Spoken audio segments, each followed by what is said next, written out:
سب سے پہلی بات ٹریگر کو اوائڈ کریں, اور یہ سب سے مشکل کام ہے.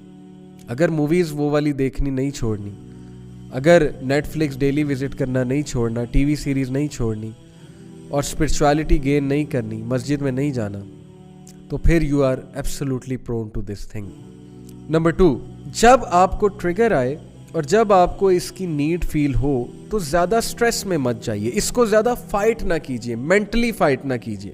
مائی ٹپ از ریلیکس. آپ کو نیڈ آئی ہے, ریلیکس رہیں, اعوذ باللہ پڑھیں, don't think much about it, don't stress out, don't panic, don't say to your self کہ اب تو میں پھسلا ہی پھسلا اور آج تو ہوگا ہی ہوگا.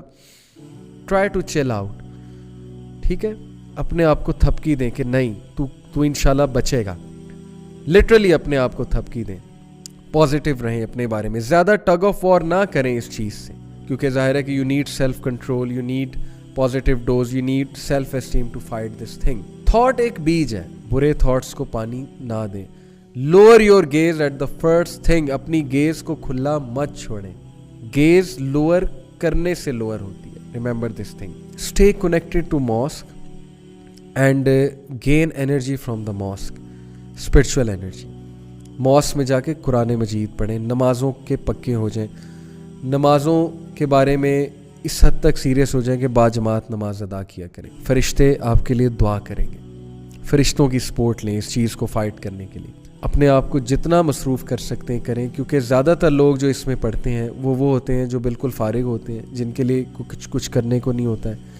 تو کسی نہ کسی سرکل کے ساتھ اپنے آپ کو اٹیچ کریں, فزیکل ایکسرسائز کریں, اٹس ویری امپورٹنٹ. اپنے آپ کو تھکائیں تاکہ یہ کام کرنے کی انرجی نہ ہو آپ کے پاس. And very important, very practical, very pragmatic is fasting. Try کر کے دیکھیں, روزے رکھ کے دیکھیں. روزے بے شک ڈیزائر کو کم کر دیں, اور ایسی خوراک نہ کھائیں جو سیکشول ڈیزائرز کو انکریز کرے. خوراک کی طرف بھی توجہ دیں, سرچ اٹ آؤٹ کہ ایسی ماڈریٹ خوراک کون سی ہے جس سے یہ والی چیز کرب ہو شادی سے پہلے اوبیسلی. اور اس کا بہت بڑا سلوشن نکاح ہے اور شادی ہے. جتنا جلدی اس کی طرف آپ آ سکیں آپ آ جائیں. نکاح کو اللہ تعالیٰ نے فورٹریس کہا ہے قرآن میں, it will act like a fortress. انشاءاللہ آپ اس چیز سے قدرے حد تک بچے رہیں گے اور آپ کی اٹینشن بھی ڈائیورٹ ہوگی, ظاہر ہے آپ پہ ذمہ داریاں پڑیں گی. میں چاہتا ہوں کہ یوتھ اس بیماری سے, اس ڈپریشن سے, اس ورتھ لیس لائف سے اور اس اذیت ناک لائف سے نکلے, کہ وہ اپنے کمروں سے نکل کر, اپنے موبائل فونوں سے نکل کر پروڈکٹیو ہو جائیں, اچھے شہری بن جائیں, اچھے مسلمان بن جائیں, اچھے بیٹے بن جائیں, اچھی بیٹیاں بن جائیں, اللہ تعالیٰ کے اچھے بندے بن جائیں, بندیاں بن جائیں, اور ان کی لائف سنور جائے اور ان کی لائف میں پروڈکٹیوٹی آ جائے. یہ میری آپ سے گزارش ہے, یہ میری امید ہے آپ سب سے.